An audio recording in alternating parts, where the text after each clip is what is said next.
ऐसे आरती देहा हो लखाई तीरथ जोत अधर्म फहराई हो। ऐसे आरती देहा हो लखाई, ऐसे आरती देहा हो लखाई, ऐसे आरती देहा हो लखाई। निरखत जोत अधर्म फहराई हो, ऐसे आरती देहा हो लखाई। आगू आगू लस कर पाछू पाछू डेरा, बेटीला देखो ओ दे गुरु मेरा हो। ऐसे आरती देहा हो लखाई, आगू आगू लस कर पाछू पाछू डेरा, बेटीला देखो ओ दी साहिब मेरा हो।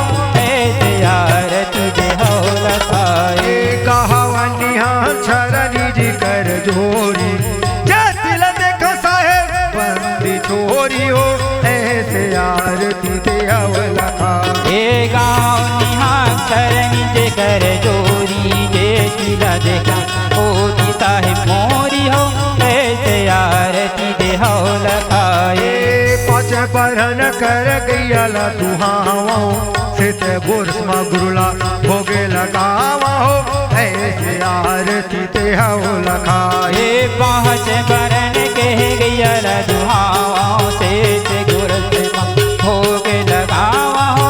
ऐसे आरती देहा हो लखाई। पाती पंज पुह करी पूजा, सतगुरु और नहीं दूजा हो।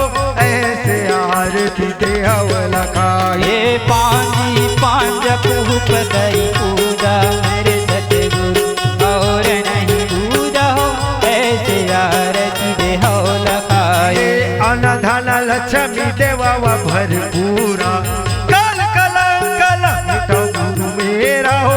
ऐसे आरती देहा हो लखाई, अनधन लक्ष्मी करो भरपूरा, काल कलंकल मिटवे